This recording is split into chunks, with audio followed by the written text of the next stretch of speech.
Después de hablar de las pequeñas mascotas, es el turno de seguir hablando también de veterinaria, gracias a nuestra siguiente ponente. Nancy de Bruyn es subdirectora ejecutiva de la Federación de Veterinarios Europeos. Trabaja con el Comité de Medicamentos para el Uso Veterinario en los retos que presenta la farmacovigilancia y participa en la coalición FishMed Plus, cuyo objetivo es mejorar la disponibilidad de medicamentos veterinarios autorizados para específicamente la acuicultura. Ha publicado artículos sobre los factores que influencian la prescripción, los test de respuesta a los antibióticos y los antibióticos más prescritos en el ámbito veterinario. Es especialista, además, en bienestar animal. Thank you so much. It's your turn. Good noon, everybody. Buenos días a todos. Para mí es un verdadero placer estar con todos ustedes hoy. Estoy aprendiendo muchísimo hoy. En Bruselas hoy se está celebrando una conferencia sobre la resistencia antimicrobiana y creo que allí solo hay la tercera parte de participantes de los que estoy viendo aquí y creo que esto dice mucho. Bueno, después de esta fantástica introducción, soy Nancy Viana, trabajo para la Federación de Veterinarios de Europa, la FVE. Sí, soy veterinaria, me licencié en veterinaria y trabajo desde hace 16 años para la Federación. Esta federación es una organización, una asociación paraguas de todas las asociaciones de veterinarios de Europa, pero no solo en Europa, no solo de la Unión Europea, porque en total somos 38 países. Y en España también tenemos el Consejo, que también forma parte del FV. Nuestra misión es aunar a todos los veterinarios europeos para potenciar la salud de los animales, su bienestar, la salud pública y el entorno. Y lo intentamos hacer aunando y promoviendo la calidad y el rol de los veterinarios en las sociedades. Nuestro presidente en este momento es el doctor Rafael Lakens. Quizá algunos de los aquí presentes ya lo conocen porque es de España. En esta imagen, tomada hace una semana, le podemos ver con el doctor Jack de Haller. El doctor Jack de Haller es el presidente de la Asociación Europea de Médicos. Y en esta imagen también podemos ver que como federación también creemos en el trabajo conjunto, en combinar enfoques. Y creo que esto es un claro ejemplo de lo que les digo. Vamos un paso más allá sobre el tema que tratamos hoy, sobre la resistencia bacteriana. Creo que voy a incidir en todo lo que hemos visto esta mañana. En la federación también creemos que hay que apoyar un enfoque integral. Todos somos actores muy pequeños en un tablero muy grande. Sabemos también que la resistencia bacteriana es muy compleja. Yo creo, siempre he dicho que cuanto más aprendo, más me doy cuenta de que sé muy poco.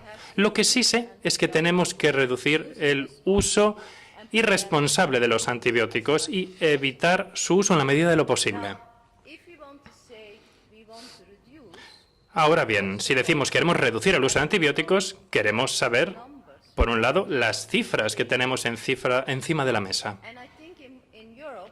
En Europa podemos estar muy orgullosos de nuestras cifras, porque tanto en el campo médico como en el campo veterinario tenemos datos muy positivos. Obviamente son susceptibles de mejorar, pero partimos de una base halagüeña.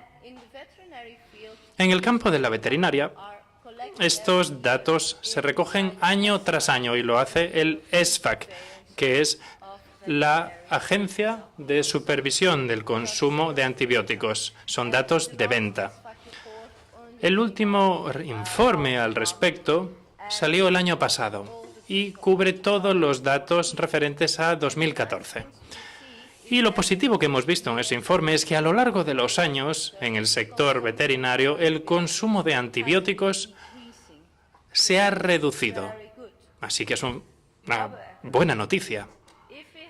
No obstante, si echamos un vistazo a esta gráfica, una gráfica más general, una gráfica que me gusta mucho porque viene a aunar todo el informe simplemente en una imagen.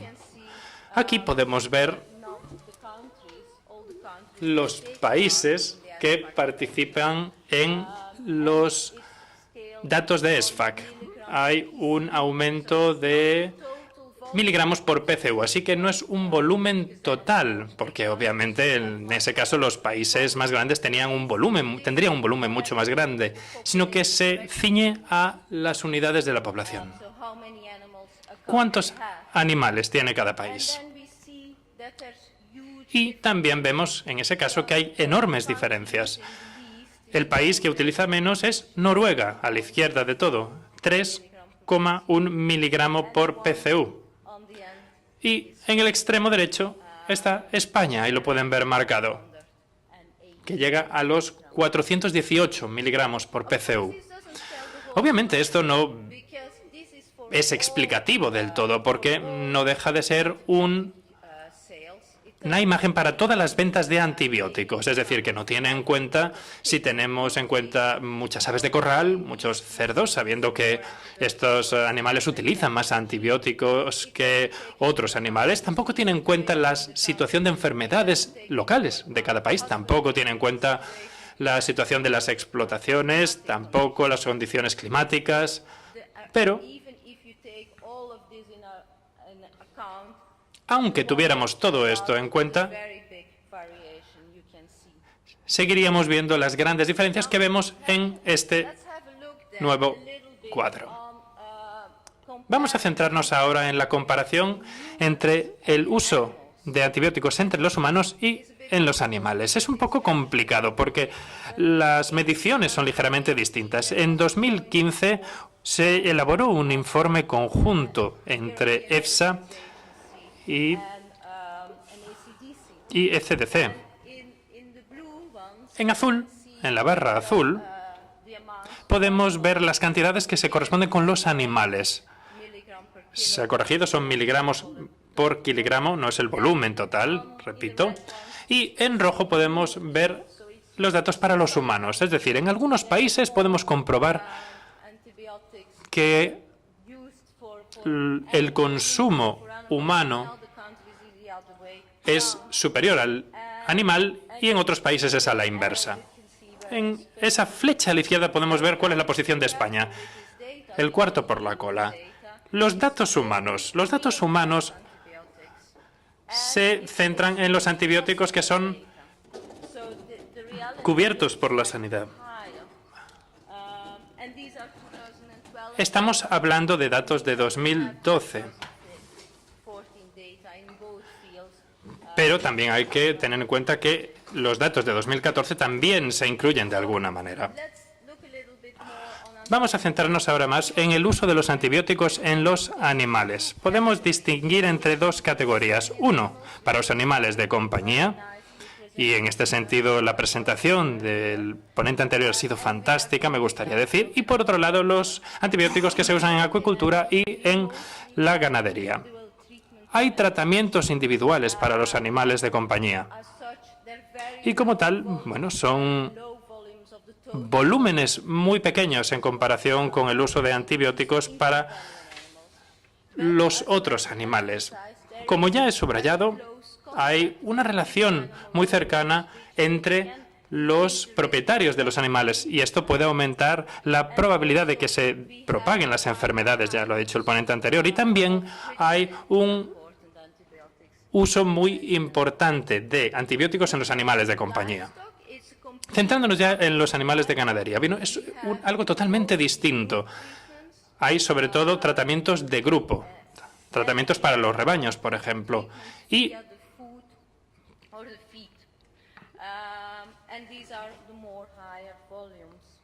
son tratamientos para, por ejemplo, para los alimentos que se les prestan a los animales. Necesitamos saber para qué queremos utilizar los antibióticos. Eso es lo fundamental.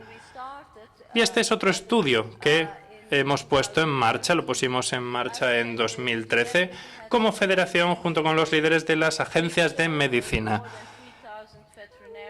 Hicimos una encuesta a más de 3.000 veterinarios. Sé que no es una muestra muy amplia, pero, bueno, para nosotros 3.000 no es una muestra tan pequeña, por otro lado.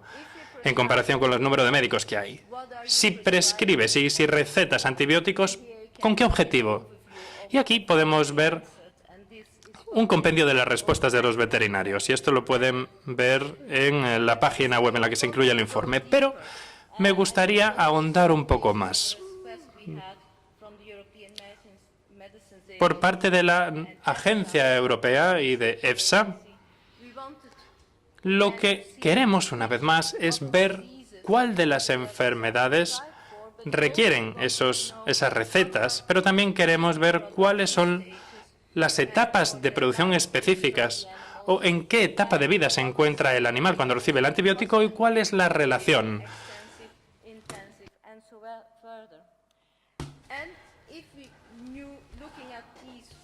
Si nos centramos en estas condiciones,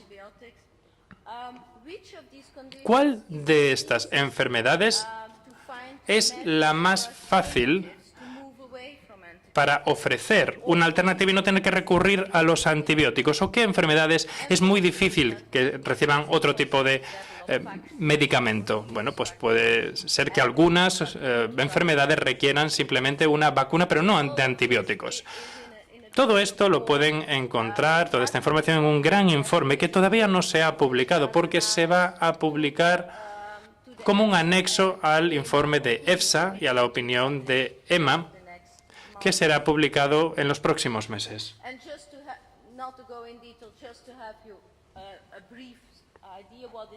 Aquí pueden ver simplemente algunos matices, por ejemplo, con nuestro trabajo específico con cerdos, nuestro trabajo con granjas de cerdos en concreto, y también las distintas enfermedades y los distintos tratamientos que se podrían ofrecer a estos cerdos. Otros aprendizajes que podemos extraer de este estudio es que los animales jóvenes son más sensibles, sobre todo cuando todavía no están destetados o cuando se acerca la hora del destete. Y quizá en esos animales en concreto es en los que nos tenemos que centrar para ver cómo podemos mejorar su situación. También es importante no solo centrarnos en las enfermedades producidas por bacterias, sino también por enfermedades víricas, entre otras, porque a menudo vemos que las enfermedades causadas por bacterias provocan otro tipo de infección a su vez.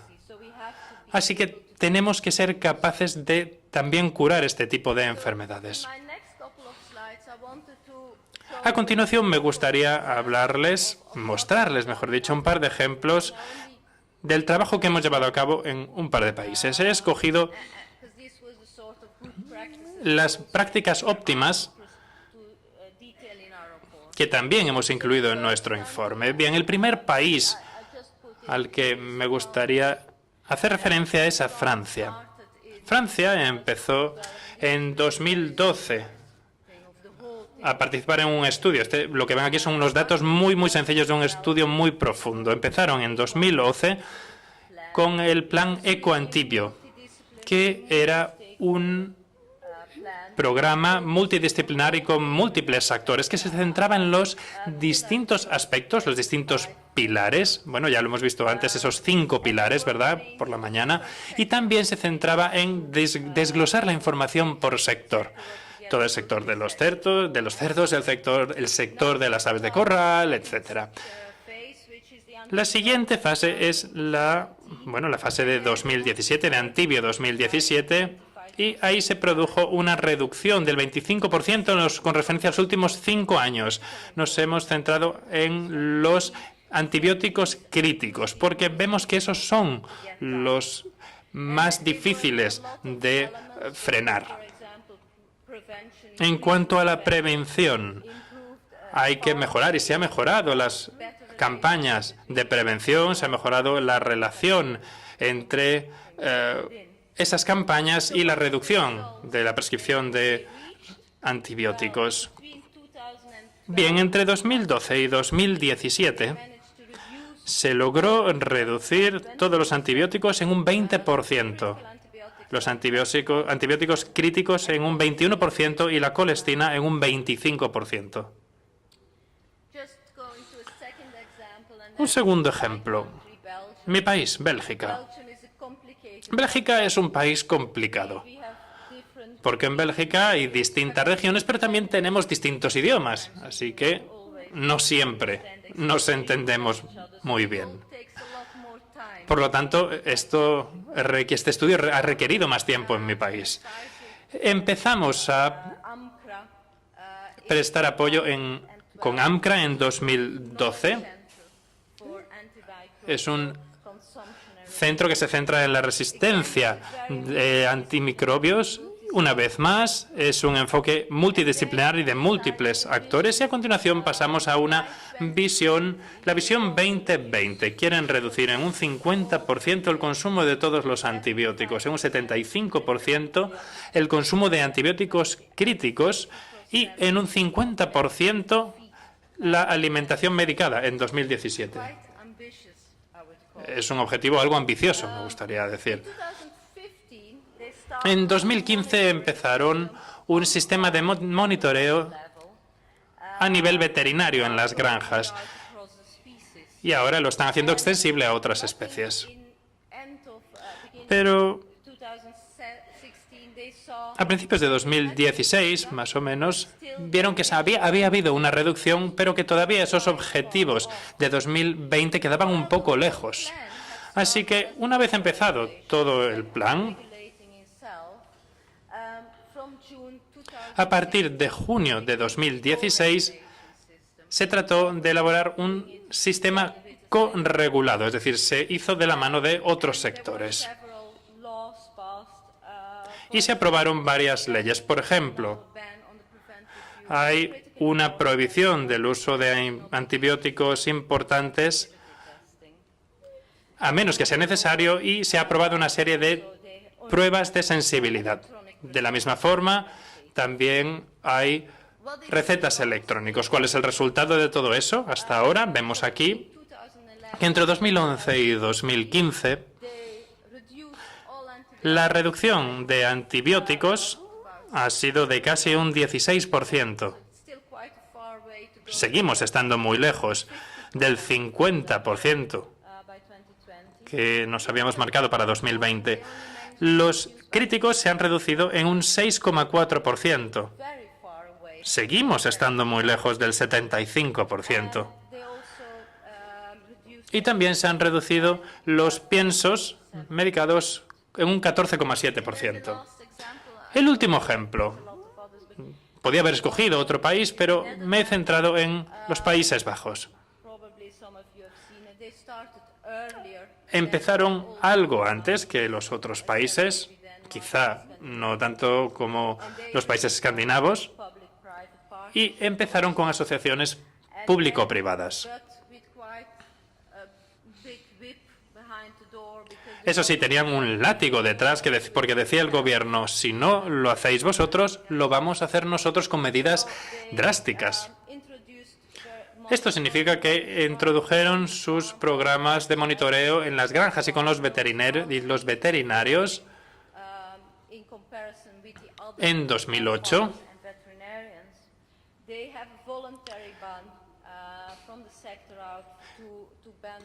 se ha interpuesto una prohibición para emplear determinados antibióticos críticos en los piensos. También han establecido objetivos una vez más y al mismo tiempo han introducido planes que requieren visitas a las granjas, visitas con veterinarios. ¿Cuáles son los resultados para los Países Bajos? Aquí los vemos. Han conseguido reducir en más de la mitad el uso de los antibióticos. Hablamos de un 58,4%. Prácticamente no usan cefalosporinas para la producción de comida de animales. Pero todo esto, por supuesto, no lo podemos simplificar para el uso de antibióticos. Lo que queremos hacer es reducir el uso de la resistencia bacteriana. La gran pregunta, por supuesto, es, ¿todo esto va a ayudar? ¿Todo esto de verdad va a ralentizar la resistencia? ¿Va a reducir la resistencia? Hasta hace un par de años tengo que decir que yo misma era un poco escéptica. No te las tenía todas conmigo que eso fuera a pasar. ¿Por qué iba a ser así? ¿Por qué íbamos a conseguir reducir la resistencia bacteriana? Pero en estos 2 últimos años hemos visto algunos indicios muy positivos y estudios que lo subrayan. Vemos aquí un estudio de los Países Bajos con cerdos. Podemos ver muy bien que hay una resistencia a determinados antibióticos, ha bajado notablemente, lo vemos ahí, y ha habido un informe muy exhaustivo, un informe científico, de que esto se puede vincular con la reducción del uso de antibióticos. Y lo mismo se puede decir de estos cuadros de Bélgica. Son especies distintas. Estamos aquí hablando de peces, de ganado y de aves de corral, entre otros. Y también vemos un declive en la resistencia. Por lo tanto, sorprendentemente, es un mensaje que podemos transmitir. Sí, está claro, esto es referente solo a una bacteria. Y necesitamos elaborar muchos más estudios al respecto, pero la puerta está abierta para conseguir la reducción. Ahora bien, ¿cuál es la relación entre el uso antibiótico, la productividad y el bienestar animal? Personalmente, creo que no se han elaborado suficientes estudios al respecto. Porque el problema es que no se empezó gestionando muchos indicadores del antes y del después. Pero a partir de esos pequeños estudios que sí que se han realizado hasta la fecha, sobre todo que se centran en indicadores del antes, ahí ya podemos ver que no había un efecto directo en el bienestar de los animales. Tan solo al principio, cuando hubo que cambiar el sistema, bueno, ahí hubo algunas dificultades, pero ahora con el nuevo sistema, entonces todo se iguala de alguna manera. En cuanto a la productividad, hemos visto claramente en los distintos países que esta reducción no supuso una pérdida en la productividad. Vemos que en el Reino Unido la producción de aves de corral aumentó, mientras que el consumo de antibióticos se redujo. Y eso también es extremadamente positivo y creo que merece la pena reseñarlo. Así bien, las conclusiones. Bueno, pues lo primero es posible. Podemos hacerlo. No es fácil, es cierto, pero podemos hacerlo. Y obviamente no hay un enfoque único. Cada país es distinto. Cada país ha tomado su propio camino, pero hay algunos ingredientes clave de la receta. Ya se ha mencionado a lo largo de esta mañana que necesitamos datos fiables, tanto sobre consumo como sobre la resistencia. Necesitamos una relación unívoca entre los granjeros y sus veterinarios. Necesitamos que cada vez más veterinarios vayan a las granjas antes de que los animales estén enfermos. De esa forma podremos prevenir las enfermedades y no usar los antibióticos como para apagar el fuego. Esa no es la solución. No son extintores los antibióticos. Hay muchas posibilidades utilizando los diagnósticos y también hay que prestar especial atención a los animales de gran tamaño. Es de vital importancia que prestemos atención a los antibióticos que se emplean en los alimentos. Y, por supuesto, como siempre, comunicación y comunicación y comunicación. Que todo el mundo sea consciente de que tiene que haber un cambio cultural, que no se puede dar por hecho el dar antibióticos. Hay que educar a la población. La segunda conclusión es que necesitamos un enfoque que englobe a muchas partes, porque todas las partes estamos conectados y tiene que estar basado en un enfoque científico. Todo lo que hagamos tiene que tener una base científica. También tenemos que comprobar qué medidas podemos aplicar. Si no queremos llegar a determinadas consecuencias que no queremos. Por ejemplo, dentro de nuestra federación nos opusimos mucho a la colestina. No lo queríamos utilizar para el uso de los animales porque nos daba miedo de que si lo prohibíamos por completo, bueno, quizá otros antibióticos quizá se utilizarían todavía más y a peor.